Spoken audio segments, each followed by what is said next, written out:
जय माताजी मित्रों। बोलो श्री अम्बे मात की जय। बहुचर मात की जय। कोडियार मात की जय। ब्रह्माणी मात की जय। अर्बुदा मात की जय। गायत्री मात की जय। चामुंडा मात की जय। उमिया मात की जय। મિત્રો, દેવી કવચનો પાઠ સાંભળતા પહેલાં કોમેન્ટની અંદર તમારા જે પણ કુળદેવી હોય એમનું નામ લખવાનું ભૂલશો નહીં. આપણે શરૂ કરીએ છીએ દેવી કવચનો પાઠ. જે તમે સંપૂર્ણ સાંભળજો તો એમાં જે કહેવામાં આવેલું ફળકથન છે એ આપણે પ્રાપ્ત કરી શકીશું. દેવી કવચનો પાઠ મિત્રો આ રીતે છે. માર્કંડે કહે, હે પિતામહ, આ લોક વિશે જે કંઈ ગુપ્ત હોય અને ઉત્તમ હોય, મનુષ્યનું સર્વ પ્રકારે રક્ષા કરનારું હોય અને આપે અત્યાર સુધી કોઈને ન કહ્યું હોય તેવું મને કહો. બ્રહ્માજી કહે, હે વિપ્ર, અત્યંત ગુપ્ત અને પ્રાણી માત્રને ઉપકારક તેમજ પવિત્ર એવું દેવી કવચ છે જે તમે સાંભળો. પ્રથમ શૈલીપુત્રી, બીજા બ્રહ્મચારિણી, ત્રીજા ચંદ્રઘંટા, ચોથા કુષ્માંડા, પાંચમા માતાનું નામ છે સ્કંદમાતા, છઠ્ઠા કાત્યાયની, સાતમા કાલરાત્રિ, આઠમા મહાગૌરી તથા નવમા સિદ્ધિદાત્રી છે. આ દેવીઓ નવદુર્ગા કહેવાય છે. તેમના આ નામો મહાત્મા બ્રહ્માએ કહ્યા છે. જે માનવી અગ્નિથી બળતો હોય, રણ સંગ્રામમાં શત્રુઓથી ઘેરાયેલો હોય અને કઠિન અને વિકટ સ્થિતિમાં મુકાયેલો હોય, તે આ કવચ પાઠ કરીને નવદુર્ગાને શરણે જાય તો તેનું કશુંય અમંગળ ન થતાં બધી જ આપત્તિમાંથી મુક્ત થાય છે. તેને શોક, દુઃખ અને ભય આવતા નથી. જે મનુષ્ય ભક્તિથી દેવીનું સ્મરણ કરે છે તેનું દરેક પ્રકારે અભિવૃદ્ધિ થાય છે. હે દેવેશ્વરી, જે તમારું સ્મરણ કરે છે તેનું તમે રક્ષણ કરો છો તેમાં કોઈ શંકા નથી. પ્રેત પાડા ઉપર બેઠેલ દેવી ચામુંડા, મહિષ પાડા ઉપર બેઠેલ દેવી વારાહી, હાથી ઉપર આરૂઢ દેવી ઐન્દ્રી અને ગરુડ ઉપર આરૂઢ દેવી વૈષ્ણવી શક્તિ છે. વૃષભ પોઠિયા ઉપર આરૂઢ દેવી માહેશ્વરી છે અને મોરના વાહનવાળા દેવી કૌમારી છે. હસ્તમાં કમળને ધારણ કરનાર એવા હરિને પ્રિય દેવી લક્ષ્મી કમળના આસન ઉપર છે. શ્વેત રૂપ ધારણ કરનાર એવા વૃષભના વાહનવાળા દેવી ઈશ્વરી છે. સર્વ આભૂષણોથી સુશોભિત દેવી બ્રહ્માણી હંસ ઉપર બેઠેલ છે. આ બધી નવશક્તિઓ યોગ શક્તિવાળી અનેક પ્રકારના અલંકારોથી તેમજ રત્નોથી શોભી રહી છે. આ સર્વ શક્તિઓ ક્રોધિત થઈ રથમાં બેઠેલ છે. એ શક્તિઓએ શંખ, ચક્ર, ગદા, શક્તિ, હળ, મુસળ, ભાલો, ફરસી, પાસ, બરછી, ત્રિશૂળ, ધનુષબાણ આદિ આયુધો ધારણ કરેલ છે. તેઓ દૈત્યોના વિનાશ માટે અને ભક્તોને અભય કરવા માટે તેમજ દેવોનું કલ્યાણ કરવા માટે આમ કરેલ છે. હે દેવી મહારૌદ્રા, હે મહાઘોર પરાક્રમવાળા, હે મહાન બળવાળા, મહાન ઉત્સાહવાળા અને મોટા ભયનો નાશ કરનારા એવા આપને હું પ્રણામ કરું છું. મુશ્કેલીથી જોઈ શકાય તેવા અને શત્રુઓનો ભય વધારનારા દેવી, મારું રક્ષણ કરો. પૂર્વમાં ઐન્દ્રી દેવી અને અગ્નિકોણમાં આગ્નેય દેવી, મારું રક્ષણ કરો. દક્ષિણ દિશામાં વારાહી દેવી, નૈઋત્ય કોણમાં ખડગધારિણી દેવી, પશ્ચિમ દિશામાં વારુણી દેવી અને વાયવ્ય કોણમાં મૃગવાહિની દેવી, મારું રક્ષણ કરો. ઉત્તર દિશામાં કૌમેરી દેવી, ઈશાન કોણમાં ત્રિશૂળધારિણી દેવી, ઉપર આકાશદી ભાગમાં બ્રહ્માણી દેવી અને નીચેના ભાગે વૈષ્ણવી દેવી, મારું રક્ષણ કરો. આ રીતે પ્રેતના વાહનવાળા ચામુંડા દસે દિશાઓમાં તેમજ મારી આગળની બાજુએ જયાદેવી અને પાછળની બાજુએ વિજયા દેવી રક્ષણ કરો. મારી ડાબી બાજુએ અજિતા દેવી, જમણી બાજુએ અપરાજિતા દેવી, મારી શિખાનું ઉદ્યોતી દેવી અને મારા મસ્તક ઉપર રહી ઉમાદેવી મારું રક્ષણ કરો. મારા કપાળનું માલાધારક દેવી, મારી ભ્રમરોનું યશસ્વિની દેવી, ભ્રુકુટીનું ત્રિનેત્રા દેવી અને નાસિકાનું યમઘંટા દેવી રક્ષણ કરો. મારા બે નેત્રોનું શંખિની દેવી, મારા બે કાનોનું દ્વારવાસીની દેવી, બે ગાલોનું કાલિકા દેવી અને કાનના મૂળનું સાંકરી દેવી રક્ષણ કરો.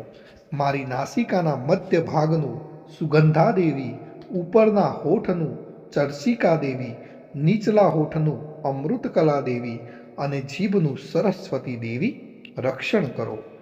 મારા દાંતોનું કૌમારી દેવી, કંઠ પ્રદેશનું ચંડિકા દેવી, દાઢી નીચેના ભાગનું ચિત્રઘંટા દેવી તેમજ તાળવાનું મહામાયા દેવી રક્ષણ કરો. મારી દાઢીનું કામાક્ષી દેવી, વાણીનું સર્વ મંગલા દેવી, ગળાનું ભદ્ર કાળી દેવી અને કરોડરજ્જુનું ધનુર્ધરી દેવી રક્ષણ કરો. મારા કંઠના બહારના ભાગનું નીલગ્રીવા દેવી, અન્નનું નલ કબૂરી દેવી, બે ખભાઓનું ખડગધારિણી દેવી અને બે બાહુઓનું વ્રજધારિણી દેવી રક્ષણ કરો. મારા બે હાથોનું દંડિની દેવી, આંગળીઓનું અંબિકા દેવી, નખોનું સુલેશ્વરી દેવી અને કુક્ષીનું નલેશ્વરી દેવી રક્ષણ કરો. મારા સ્તનોનું મહાદેવી, મનનું શોકનાશક દેવી, હૃદયનું લલિતા દેવી અને ઉદરનું ત્રિશૂળધારિણી દેવી રક્ષણ કરો. મારી નાભીનું કામિની દેવી, ગૃહભાગનું ગૃહેશ્વરી દેવી, લિંગનું પૂતના કામિકા દેવી અને ગુદાનું મહિષવાહિની દેવી રક્ષણ કરો. મારી કેળનું ભગવતી દેવી, બંને ઘૂંટણોનું વિંધ્યવાસિની દેવી, બંને જાંઘોનું સર્વ મનોરથ પૂર્ણ કરનાર મહાબળવાન દેવી, મારી પગની ઘૂંટીઓનું નારસી દેવી, પગના પાછળના ભાગનું તૈજસી દેવી, પગની આંગળીઓનું શ્રીદેવી અને પગના તળિયાનું તલવાસીની દેવી રક્ષણ કરો. મારા નખનું દ્રષ્ટા કરાલી દેવી, કેસનું ઊંચા લાંબા કેશવાળા દેવી, રૂવાટાના છિદ્રોનું કૌબેરી દેવી અને ચામડીનું વાગીશ્વરી દેવી રક્ષણ કરો. મારા લોહી, મજ્જા, ચરબી, માંસ, હાડકાનું પાર્વતી દેવી, આંતરડાનું કાલરાત્રિ દેવી અને પિત્તનું મુક્તેશ્વરી દેવી રક્ષણ કરો. મારા હૃદય કમળનું પદ્માવતી દેવી, કફનું ચૂડામણી દેવી, નખોના તેજનું જ્વાલામુખી દેવી અને સર્વ સાંધાઓનું અભેદા દેવી રક્ષણ કરો. મારા વીર્યનું બ્રહ્માણી દેવી, છાયાનું છત્રેશ્વરી દેવી અને અહંકાર મન બુદ્ધિનું ધર્મચારિણી દેવી રક્ષણ કરો. મારા પ્રાણ, અપાન, વ્યાન, સમાન, ઉદાન એ પ્રાણોનું વ્રજ હસ્તા દેવી અને પ્રાણનું કલ્યાણ શોભના દેવી રક્ષણ કરો. મારા રૂપ, રસ, ગંધ, શબ્દ, સ્પર્શનું યોગિની દેવી અને સત્વ, રજ, તમ ગુણોનું નારાયણી દેવી નિરંતર રક્ષણ કરો. મારા આયુષ્યનું વારાહી દેવી, ધર્મનું વૈષ્ણવી દેવી અને યશ, કીર્તિ, લક્ષ્મીનું વિદ્યાનું ચક્રીની દેવી રક્ષણ કરો. મારા ગોત્રનું ઇન્દ્રાણી દેવી, મારા પશુઓનું ચંડિકા દેવી, મારા પુત્રોનું મહાલક્ષ્મી દેવી અને મારી પત્નીનું ભૈરવી દેવી રક્ષણ કરો. મારા પંથનું સુભધા દેવી, માર્ગનું ક્ષેમ કરી દેવી, રાજદ્વારમાં મહાલક્ષ્મી દેવી અને યુદ્ધમાં જયવર્ધિની દેવી રક્ષણ કરો. જે સ્થાન વિશે કવચમાં કહેવામાં આવી ન હોય તે રક્ષા વગરના તે સ્થાનમાં પાપનાશીની જયંતી દેવી મારું રક્ષણ કરો. જે મનુષ્ય પોતાનું કલ્યાણ ઈચ્છતો હોય તેને આ કવચનો પાઠ કર્યા વિના એક ડગલું પણ ભરવું નહીં. આ કવચથી રક્ષાયેલ માનવી નિરંતર જ્યાં જ્યાં જાય છે ત્યાં તેને અર્થલાભ, વિજય અને બધી કામનાઓ પરિપૂર્ણ થાય છે. આ પૃથ્વી પર માનવી જે ચિંતન કરે છે તે તેને ચોક્કસ મળે છે, તેનું અતુલ ઐશ્વર્ય પ્રાપ્ત કરે છે. આ કવચથી રક્ષાયેલ માનવી પૃથ્વી પર નિર્ભય થાય છે, તે સંગ્રામમાં પરાજય પામતો નથી, તે ત્રણેય લોકમાં પૂજનીય બને છે. આ દેવી કવચ દેવોને પણ દુર્લભ છે. જે મનુષ્ય સવારે, બપોરે અને સાંજે શ્રદ્ધાયુક્ત થઈ હંમેશા નિયમ રાખી પાઠ કરે છે તે દેવી કવચને પામે છે. તેનો ત્રણેય લોકમાં જય થાય છે અને તે 100 વર્ષનું આયુષ્ય ભોગવે છે. આ કવચનો પાઠ કરનાર મનુષ્ય વિસ્ફોટક, દાદર, ખસ, ખુજલી આદિ ચામડીના દર્દો નાશ પામે છે. સ્થાવર, જંગમ, કૃત્રિમ વિષ પણ નાશ પામે છે. મારણ, મોહન, ઉચ્ચાટન, મંત્રતંત્ર વિદ્યા, પૃથ્વી પરના, આકાશના, જળમાંના ઉત્પન્ન થનારા અને દંશ દેનારા જંતુઓ અને કુળના દુષ્ટ દેવતાઓથી થયેલ દોષો તેમજ માલા, શાકિની, ડાકિની, ક્રૂર ગ્રહો, ભૂત, પિશાચ, યક્ષ, ગંધર્વ, રાક્ષસો, બ્રહ્મ રાક્ષસો, વેતાલ, કુષ્માંડ, ભૈરવ આદિ વગેરેના દોષો, અશુભો આ કવચ ધારણ કરનારને લાગી શકતા નથી. તેના દર્શન માત્રથી જ નાશ પામે છે, અગર તો નાસી જાય છે. આ કવચ ધારણને શ્રેષ્ઠ માન, તેજની વૃદ્ધિ, રાજ્ય, ઐશ્વર્ય અને કીર્તિ પ્રાપ્ત કરે છે.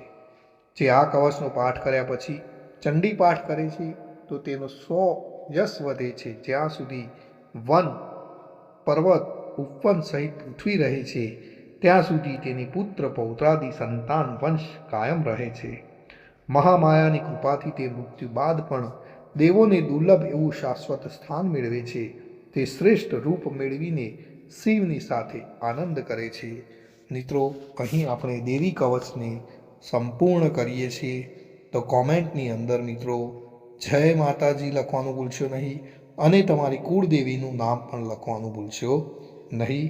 જય માતાજી મિત્રો.